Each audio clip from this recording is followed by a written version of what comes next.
Gustavo Parra Serrano, soy endocrinólogo de Bucaramanga.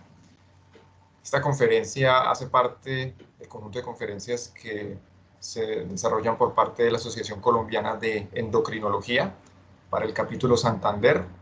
Para el próximo año será nuevamente la presencial en el área de San Gil y El Socorro. El tema que vamos a dialogar es dislipidemia y vamos a hablar acerca del triángulo de GAPS. Son dos escenarios de un mismo paciente para contextualizar lo que vamos a dialogar. Recuerden que la primera causa de muerte en el mundo es la causa cardiovascular. Luego, cualquier intervención que nosotros hagamos para poder retrasar ese momento del evento cardiovascular nos va a llevar a una ganancia en años de vida y años de vida saludable. Recuerde que desde el punto de vista cardiovascular y especialmente desde el punto de vista de los lípidos, usted es el resultado de tres cosas: la alimentación, los genes y el medio ambiente. Desde el punto de vista de la alimentación, está claro que una parte del colesterol plasmático que usted tiene proviene de la alimentación y posteriormente de pasar por los vasos linfáticos en nivel intestinal, pasa a nivel o por medio de los kilomicrones para posteriormente, por medio de la lipoproteína lipasa, pasar una parte de los ácidos grasos a los tejidos y otra parte va al hígado para generar la formación de colesterol. Otra parte del colesterol que usted tiene es de producción endógena. El sustrato principal de la formación del colesterol es el acetil-CoA y este acetil-CoA proviene de múltiples vías, también proviene de la vía de los aminoácidos, también proviene de la vía de la glucólisis para finalmente terminar como acetil-CoA y posteriormente tiene toda la potestad de generar ácidos grasos y colesterol. Por eso es que el colesterol plasmático que usted tiene es el resultado de su alimentación y adicionalmente de la producción endógena. Observen esta imagen tan bonita donde podemos ver que los indígenas nativos que viven básicamente de lo que ellos cazan y poca alimentación occidental tienen, poseen unos niveles de colesterol que son bastante bajos. Observen acá que los niveles de colesterol total pueden llegar a ser de 130 miligramos por decilitro y los niveles de colesterol LDL pueden llegar a ser hasta de 70-50 miligramos por decilitro. Completamente diferentes a esta última línea, que es la línea de colesterol total de la población americana adulta, donde los niveles de colesterol total son de aproximadamente 210 miligramos por decilitro. Eso tiene mucho que ver con la que nosotros estamos teniendo.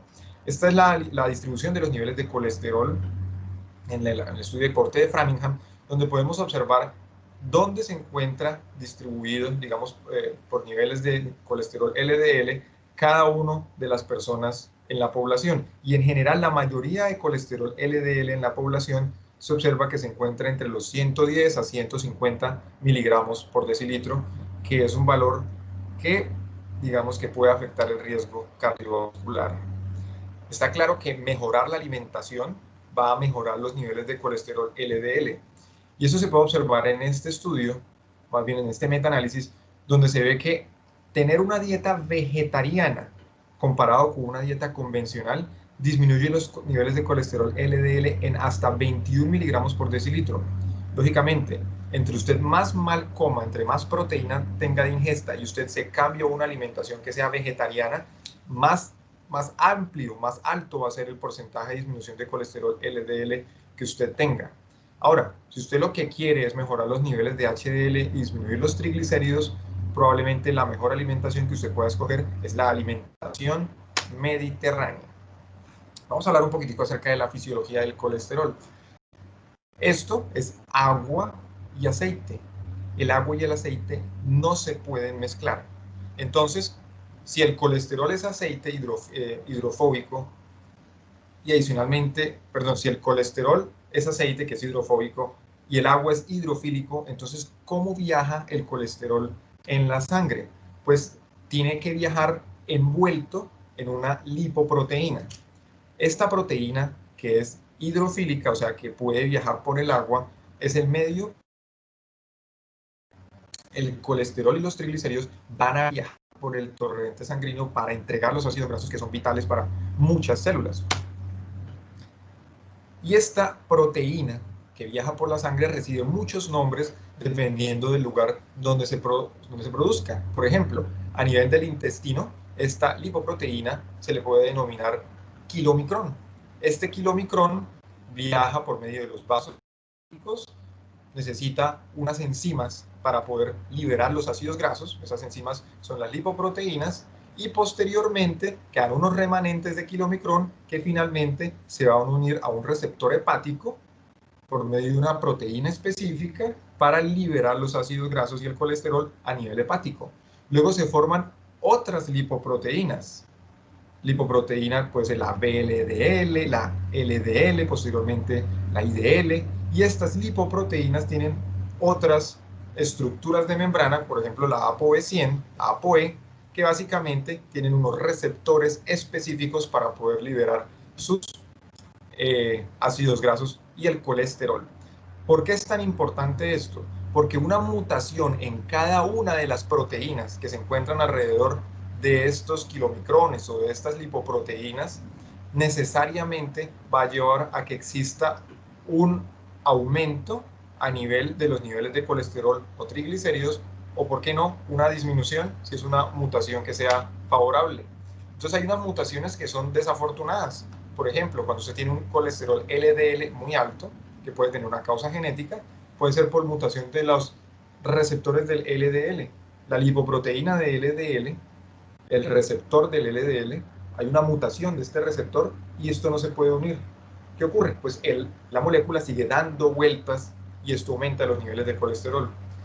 ¿O qué otra mutación? Que la apolipoproteína esté mutada, entonces no se puede unir adecuadamente al receptor del LDL. ¿O qué otra existe?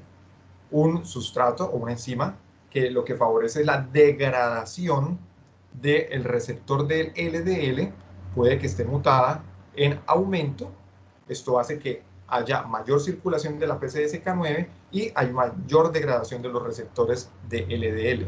Esto conlleva necesariamente a que existen unos niveles muy altos del colesterol. Eso es una causa genética de hipercolesterolemia. Existen otras causas, por ejemplo, cuando observamos suelos lipémicos, donde existen triglicéridos que son muy altos, más de 1000, 2000 miligramos por decilitro. ¿Y por qué ocurren estas situaciones? Básicamente porque existe una mutación a nivel de la lipoproteína lipasa.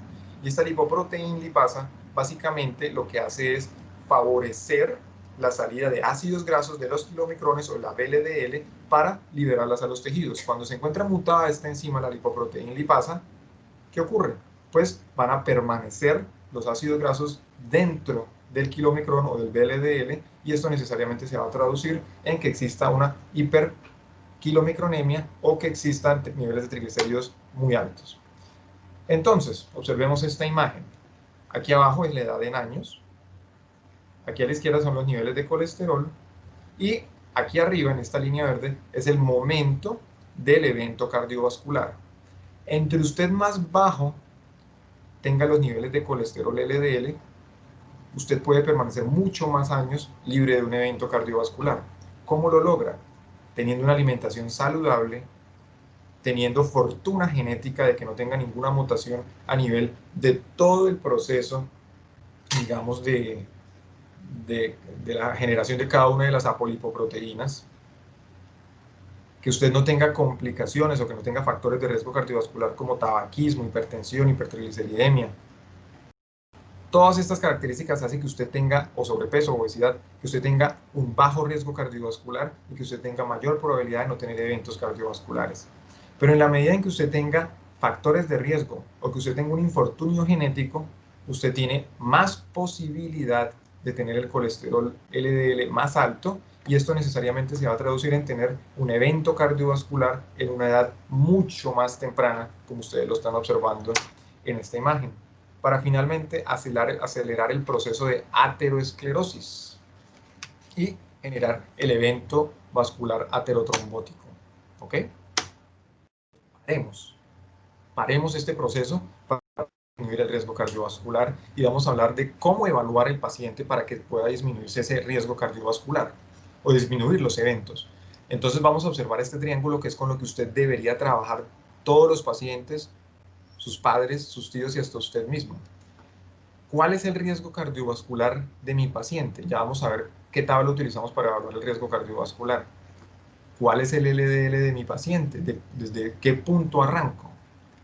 ¿Cuál es la meta deseada según el riesgo cardiovascular? ¿Y cuánto de LDL bajo una intervención farmacológica para estar seguro que lo que usted va a prescribir, así sea dieta, va a poderlo llevar a una meta deseada? Desde este punto de vista, usted establece el triángulo de gaps, y si usted lo obtiene siempre, si usted tiene estos datos siempre, usted siempre va a poder establecer el riesgo cardiovascular. Estas son las categorías de riesgo cardiovascular. Usted tiene un bajo riesgo si usted tiene un riesgo calculado menor del 1% a 10 años. Usted tiene un riesgo moderado si usted tiene una diabetes tipo 1 menos y tiene menos de 35 años, o tiene diabetes tipo 2 y tiene menos de 50, o si tiene menos de 10 años de duración de este proceso sin otros factores de riesgo. Tiene un riesgo calculado de 1 a 5% a 10 años. Usted tiene un alto riesgo cardiovascular si usted tiene estas características. Un riesgo calculado de 5 a 10% a 10 años. Si usted tiene una tasa de filtración entre 30 y 60, si tiene diabetes con más de 10 años de evolución, si tiene falla cardíaca, o solamente por tener el colesterol LDL sobre 190, usted ya se encuentra en una categoría de alto riesgo cardiovascular. Usted tiene muy alto riesgo cardiovascular si ya tenía un evento cardiovascular establecido, diagnosticado. Infarto, ACV, documentado. Si usted tiene una enfermedad multivaso con estenosis mayor del 50%, si usted tiene diabetes con daño de órgano o 3 factores de riesgo adicionales, si usted tiene diabetes tipo 1 con más de 20 años, o si usted tiene una tasa de filtración menos del 30%, usted tiene muy alto riesgo. O si usted tiene un riesgo calculado más de 10% a 10 años. Entonces usted tiene estos datos. Usted lo puede obtener estos datos en la historia clínica. De esta manera, usted establece el riesgo cardiovascular del paciente. Primer punto, establecer riesgo cardiovascular. Segundo, usted tiene ya establecido el riesgo cardiovascular, pues usted establece una meta. ¿Cuál es la meta? Bajo riesgo, ojalá un LDL menor de 116. Riesgo moderado, un LDL menor de 100. Riesgo alto, un LDL menor de 70. Y riesgo muy alto, menor de 55 miligramos por decilitro. Esta es la meta deseada según el riesgo cardiovascular. Ahora vamos a hablar un poco más de los estudios, pero quiero que sepamos a nivel general qué tanto baja una estatina. Y vamos a hablar de las estatinas de alta potencia. Rosuvastatina 20 o 40 o atorvastatina 40-80 miligramos. Estas van a bajar el LDL en un 55%. Ezetimibe la baja un 15%. Una molécula inhibidor de la PCSK9 la baja en un 60% adicional, y la nutrición disminuye el colesterol LDL en un 15% si se hace adecuadamente. Entonces ya podemos ver que la dislipidemia no es una definición estática, sino la dislipidemia básicamente es, si yo tengo un riesgo cardiovascular establecido y mi LDL está por encima de ese riesgo cardiovascular, yo tengo dislipidemia para este riesgo cardiovascular, ¿ok? En valores absolutos, claro que se puede establecer dislipidemia. Por ejemplo, cuando yo tengo un LDL mayor de 190, yo tengo alto riesgo cardiovascular. Si yo tengo diabetes tipo 1 o 2 con más de 10 años, yo tengo alto riesgo cardiovascular. Si yo tengo un evento, yo tengo un muy alto riesgo cardiovascular. Entonces yo ya lo establezco por valores absolutos. Vamos a hablar de un caso clínico que, cuando no se trata a tiempo, pues conlleva consecuencias y, digamos, medidas farmacológicas que son drásticamente intensivas. Empecemos con el triángulo de gaps y observemos. Es un señor de 45 años. En su familia, su padre tuvo un infarto y una revascularización. Tiene 2 tíos con enfermedad coronaria a los 55 años y tienen stent. Le dijeron que los hermanos tenían colesterol alto. Él tiene sobrepeso, tensión normal, y su perfil lipídico tiene un LDL en 240. No tiene causas secundarias de hipercolesterolemia, su TSH es normal, su glucosa se encuentra normal. De entrada podemos observar que este paciente tiene un alto riesgo cardiovascular solamente por observar los valores del LDL que están sobre 190. El LDL de mi paciente, se los dije, 240 miligramos por decilitro. Ya sabemos para dónde vamos. Debemos establecer la meta deseada y debemos saber que este paciente tiene una dislipidemia familiar heterozigota. Entonces los criterios holandeses. Los criterios holandeses establecen que yo tengo una dislipidemia familiar heterocigota si yo tengo una historia familiar en primer grado, el paciente la tiene. Si el paciente tiene unos LDL entre 190 y 250, ya tenemos 3 puntos más. Y si el paciente tiene un proceso, o más bien un valor que se encuentra entre 3 a 5, vamos a observar que el paciente tiene una hipercolesterolemia familiar que es posible. Y vamos a entender también que eso es un fenómeno que no es infrecuente. Es bastante frecuente observar en nuestra consulta esta enfermedad. Vamos a saber que en algunos estudios, por ejemplo esta cohorta danesa, la prevalencia de dislipidemia familiar heterocigota se encuentra entre 1 por cada 200 a 400 personas. Es frecuente tener dislipidemia familiar heterocigota. Aquí lo vamos a categorizar, vamos a establecer el riesgo cardiovascular de este paciente. Este paciente tiene un riesgo alto y la meta de colesterol LDL se encuentra entre menos de 100, inclusive menos de 70 miligramos por decilitro. Si queremos establecer cuál es la meta de reducción de colesterol para este paciente, debemos llegar hasta 70 miligramos por decilitro.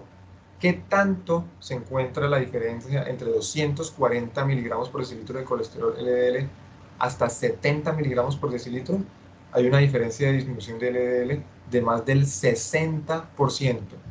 ¿Qué terapia nos ofrece esa disminución de colesterol LDL? Observemos las estatinas. Dosis máximas de atorvastatina o de rosuvastatina nos van a disminuir el LDL en un 55%. Eso quiere decir que no va a ser suficiente y vamos a tener que adicionar alguna otra terapia para disminuir el colesterol LDL. Estamos hablando de ezetimibe de 10 miligramos. Entonces, ¿qué datos tenemos? El riesgo cardiovascular de mi paciente es un riesgo cardiovascular alto. ¿Cuál es el LDL de mi paciente? 240 miligramos. ¿Cuál es la meta deseada? Menos de 100, inclusive menos de 70 miligramos por decilitro. ¿Qué debemos utilizar? Si utilizamos dosis máximas de estatina, vamos a observar una reducción del 55% y eso nos va a llevar a un colesterol LDL de 108 miligramos por decilitro. ¿Llegamos a la meta? No, no llegamos a la meta. Y esto es matemático. Esto es una cosa que ustedes deben realizar siempre para entender que si ustedes van a prescribir un medicamento, estar seguros de que ese medicamento lo va a llevar a la meta según el riesgo cardiovascular establecido. Entonces, no llegamos a la meta. ¿Qué debemos utilizar adicionalmente? Pues utilicemos algo que le baje el 15% adicional. Eso es el ezetimibe. ¿A dónde nos va a llevar? A 92 miligramos por decilitro, que es cerca de la meta. Entonces, ¿es suficiente? Probablemente sí, si le adicionamos medidas nutricionales vamos a llegar. ¿Necesitamos otras opciones farmacológicas? Seguramente no. No necesitamos más nada y recuerden que el paciente no ha tenido eventos cardiovasculares, pero el paciente tiene un riesgo cardiovascular alto. Y cuando uno no identifica un paciente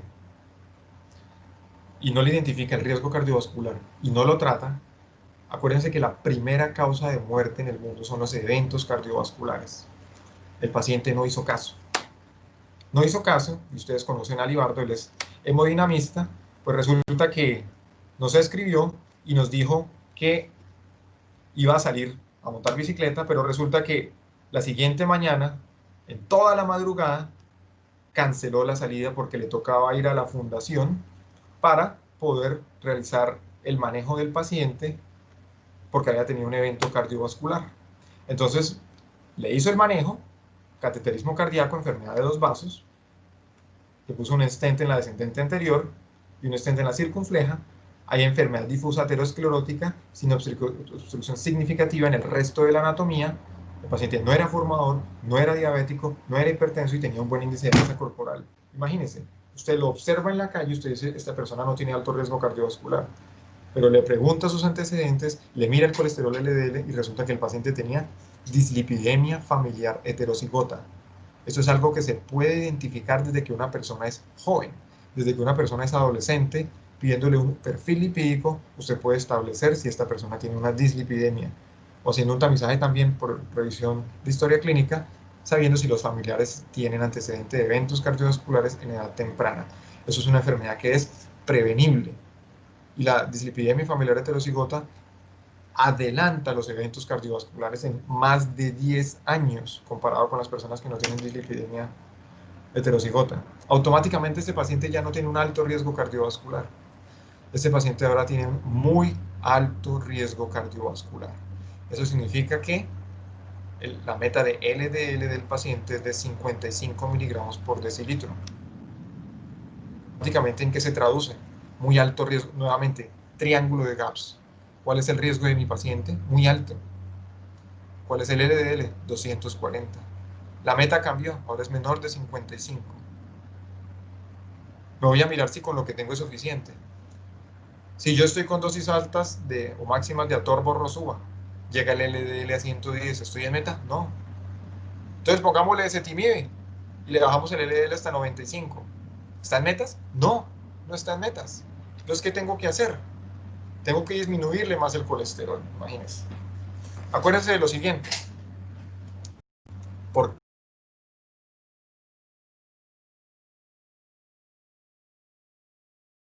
cardiovascular y un 12% la mortalidad global. Eso es muy importante porque cualquier terapia que le disminuya el LDL le va a disminuir el riesgo cardiovascular y los eventos cardiovasculares. Entonces vamos a hablar un poquitico acerca de los estudios en prevención secundaria y un poco más sobre el riesgo residual. Vamos a hablar sobre estatinas de potencia alta versus estatinas de potencia intermedia. En este caso vamos a observar un estudio que compara 40 miligramos de atorvastatina. Observen que existe una diferencia en la reducción de los niveles de colesterol LDL. El grupo de pravastatina llega a 90, el grupo de atorvastatina 80 llega a 70 en pacientes que habían tenido un evento cardiovascular o que tenían angina inestable. ¿Qué se puede observar? Que la mayor potencia de la estatina y los menores niveles de colesterol LDL disminuyen el riesgo cardiovascular y tiene una reducción absoluta de riesgo del 3.9% para un desenlace primario de muerte por cualquier causa, infarto, angina inestable, con hospitalización o revascularización. O sea, la estatina de alta potencia es mejor que la estatina de potencia intermedia, y eso no cabe la menor duda, y eso tiene que ver con la reducción del colesterol LDL. ¿Qué significa lo que hay de aquí? Eventos cardiovasculares. Eso se llama riesgo residual. Entonces vamos a observar atorvastatina dosis bajas versus dosis altas de prevención secundaria en personas que han tenido eventos cardiovasculares. Vamos a observar los cambios a nivel de los niveles de colesterol. Entonces los niveles de colesterol total y los niveles de colesterol LDL. Atorvastatina dosis bajas, 100 miligramos por decilitro. Atorvastatina 80 miligramos, dosis altas, 77 miligramos por decilitro. ¿Qué vamos a observar? Que darle estatina a dosis altas se traduce en menores niveles de colesterol. Darle estatina a dosis de alta potencia, a dosis altas, tiene una reducción absoluta de riesgo de 2.2% de desenlace primario de muerte por enfermedad cardiovascular, infarto no fatal, resucitación por RCP, ACV fatal y ACV no fatal. Eso es muy importante porque tenemos que tener claro que a mejor y menor niveles de colesterol LDL hay mayor disminución de eventos cardiovasculares, pero siempre tenga presente lo siguiente, y es el riesgo residual. Observen que los niveles de colesterol LDL que llegaron a estos pacientes fueron 77 miligramos por decilitro. Por un momento surgió la pregunta si el efecto de la estatina era sobre el LDL o también tenía un efecto pleiotrópico, o sea, unos efectos adicionales aparte de la disminución del LDL. Y para eso, entonces, se realizó el estudio IMPROVE-IT, donde básicamente se utilizó, digamos que la ezetimibe funciona a nivel de la inhibición de la proteína Niemann-Pick, y eso básicamente disminuye la absorción de los ácidos grasos a nivel intestinal, y lo que hicieron fue comparar un medicamento, una estatina de baja potencia, con un medicamento, una estatina de baja potencia más ezetimibe. Observen que los criterios de inclusión fueron pacientes que habían tenido infarto, pero que sus niveles de colesterol no eran tan altos, entre 50 y 125 miligramos por decilitro. Ellos que observaron que darle simvastatina sola disminuía los niveles de colesterol LDL de 95 a 70, pero de simvastatina más ezetimibe bajaba los niveles de LDL a 55 miligramos por decilitro. ¿Eso en qué se tradujo? En menos eventos cardiovasculares, menos evento coronario mayor, menos ACV y menor muerte por todas las causas. Observen acá una reducción absoluta de riesgo de 2.5%. Pero miren los eventos, aquí a su izquierda. Los eventos siguen siendo altos. 29% versus 32% a 7 años. Esos son muchísimos eventos. Usted siempre, ¿cuál es la probabilidad de que a mí me dé un evento cardiovascular después del primer evento cardiovascular? Imagínense, 30% a 7 años, altísimo riesgo cardiovascular. Todo eso que no se logra disminuir se le denomina riesgo residual. Que usted, a pesar de dar la mejor terapia farmacológica, sigue teniendo posibilidad de tener eventos cardiovasculares. A eso se le llama riesgo residual. ¿Ok? Luego, todos los estudios nos tratan de llevar siempre hacia la menor concentración de niveles de colesterol LDL para tener una menor probabilidad de eventos cardiovasculares. Entonces surgen nuevas terapias, por ejemplo los inhibidores de PCSK9. ¿Cómo funcionan los inhibidores? ¿Qué es la PCSK9? Básicamente, la PCSK9 es un sustrato que se encuentra a nivel sérico que cuando se une con el receptor de LDL y la molécula de LDL hacen una interiorización, y cuando se encuentra la PCSK9, esta interiorización hace que se destruyan los niveles, o más bien los receptores de LDL, y de esta manera no puedan volver a salir. Entonces, ¿uno qué espera? Que ojalá uno naciera genéticamente sin PCSK9. Existen personas que nacen genéticamente con niveles muy bajos de PCSK9 y tienen un muy bajo riesgo cardiovascular, o aplicar anticuerpos que bloqueen el PCSK9 y de esta manera, al interiorizarse el receptor con el LDL, el receptor vuelva a salir y salgan muchos más receptores para de esta manera disminuir aún más la concentración de los LDL. De esta manera surgen los estudios de anticuerpos monoclonales contra la PCSK9. Se encuentra el evolocumab en pacientes que han tenido musculares y se observa que la disminución de colesterol LDL es de 60% adicional a la terapia estándar. ¿Cuál es la terapia estándar? Pues la terapia estándar es la estatina a alta potencia con ezetimibe, y si usted no se encuentra en metas para el riesgo cardiovascular, como ya observamos, cómo se evalúa el riesgo cardiovascular, pues usted utiliza un inhibidor de PCSK9 para llegar a metas de colesterol LDL y de esta manera obtener una reducción absoluta de riesgo del 2% de nuevos eventos cardiovasculares.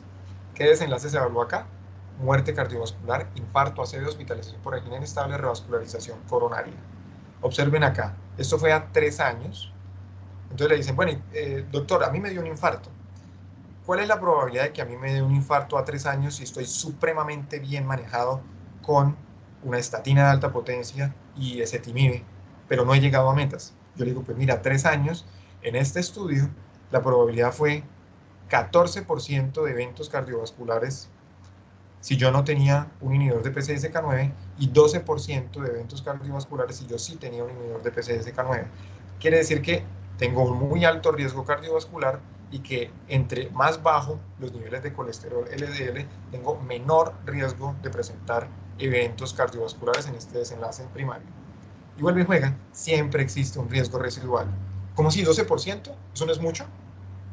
Yo le digo, sí, esto todavía es muy significativo y debemos encontrar cosas que disminuyan aún más este riesgo residual. ¿Ok? Lo mismo ocurrió con el alirocumab, donde se observa básicamente la misma reducción de eventos cardiovasculares. Entonces, cuando usted está bajando los niveles de colesterol LDL, usted quiere disminuir al mínimo el tamaño del riesgo y disminuir también lo que está ocasionando el evento, que es la placa aterosclerótica. Entonces, a las personas que se encontraban con esta terapia se les realizó IBUS y se observó que efectivamente existía una disminución en la placa del ateroma, especialmente cuando usted disminuye los niveles de LDL a menos de 70 miligramos por decilitro. O sea, hay una disminución de eventos cardiovasculares y también hay una observación anatómica de disminución del tamaño de la placa del ateroma. Pero acuérdense del riesgo residual. Yo quiero seguir bajando ese riesgo residual. Entonces, ¿qué otras terapias intervienen en el riesgo residual? Pues encontramos también terapias como por ejemplo el icosapentil etil, para reducción de hipertrigliceridemia, pacientes con un muy alto riesgo cardiovascular, con triglicéridos entre 135 y 499, a quien se les dio ecosapentil etil, y básicamente lo que se observó es que existía una reducción absoluta del riesgo de 4.8% para disminuir evento cardiovascular compuesto, infarto de miocardio no fatal, ACV no fatal, revascularización coronaria e angina inestable. Imagínense reducir 4.8% con un número necesario a tratar de 21. Eso es bastante significativo para una terapia que disminuye los niveles de triglicéridos. Pero aún así sigue habiendo riesgo residual. Observen en todos los desenlaces que tuvo impacto. Desenlaces compuestos primario y secundario, pero también desenlaces como por ejemplo el infarto fatal y no fatal, la revascularización de urgencia, la muerte cardiovascular, la hospitalización por angina inestable. Cada uno por separado también existe una disminución de sus eventos cuando se utilizaba ecosapentil etil. Y lo mismo cuando se hacía un análisis de subgrupos, inclusive cuando las personas tenían niveles de triglicéridos menores a 200. Quiere decir que el medicamento funciona no solamente basado en la disminución a nivel de los triglicéridos. Tenemos también la teoría inflamatoria, placas estables versus inestables, placas con inflamación. Y es que las personas que tienen un PCR elevado tienen una asociación con mayores eventos cardiovasculares. Y eso tiene mucho que ver porque la inflamación es procoagulante, hace o favorece la adhesión a la pared vascular de monocitos y leucocitos, hace crecimiento del músculo liso. Y todas estas sustancias intervienen a nivel de la inflamación. Acuérdense que el coronavirus también aumenta la probabilidad de eventos cardiovasculares, y aquí el tocilizumab del que tanto han hablado. Pero en este caso vamos a hablar del canakinumab y básicamente de la inhibición de la interleuquina 1B como el marcador que favorece la inflamación. Entonces, ¿qué es el canakinumab? Es un anticuerpo monoclonal contra la interleuquina 1B. Estos pacientes se encontraban todos bien controlados a nivel de colesterol LDL, con 82 miligramos por decilitro. Claro, le faltaba llegar a la meta, pero no eran pacientes que estaban descontrolados. Su PCR era mayor de 2 miligramos y estamos hablando de pacientes que han tenido eventos, prevención secundaria. Y se evaluó el desenlace primario de infarto no fatal, ACV no fatal y muerte cardiovascular. Y básicamente lo que se observó es que existió una disminución de los niveles de PCR. La idea no era modificar los valores de LDL y con eso se observó que existía una disminución a nivel de los eventos cardiovasculares de manera significativa cuando se utilizaba el canakinumab. Es un medicamento muy costoso, pero es una prueba de concepto de que disminuir la inflamación en las personas que se encuentran con canakinumab y tienen alto riesgo cardiovascular también disminuye el proceso de angina inestable y de eventos cardiovasculares. ¿Ok? Y hubo reducción a nivel de todos los desenlaces secundarios con el uso del canakinumab. Acordémonos, prevención secundaria, entre más bajos los niveles de colesterol es aún mejor. Siempre recordemos cuál es la meta de colesterol en las personas de acuerdo al riesgo cardiovascular. Siempre tratemos de establecer la meta de riesgo cardiovascular. Una vez establezamos la meta de riesgo cardiovascular, vayámonos a esta imagen donde observamos cuál es la meta de colesterol LDL de acuerdo al riesgo de nuestro paciente y sepamos cuáles son las expectativas de reducción del colesterol con los medicamentos que estamos utilizando. Volvamos al paciente. Tiene un LDL de 240, estatina de alta potencia, llega a 108, no está en metas. Adicionamos ezetimibe, que es 15% de reducción adicional, 92 miligramos. No llega a metas porque tiene muy alto riesgo. ¿Es suficiente? No, no es suficiente.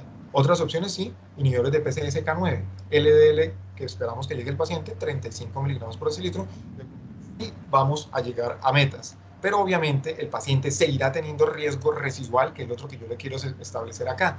El riesgo residual es seguir presentando eventos cardiovasculares a pesar de tener una terapia óptima para el momento en el que estamos actualmente a nivel de la medicina basada en la evidencia. Entonces, ¿qué hay después de esto que hemos hablado?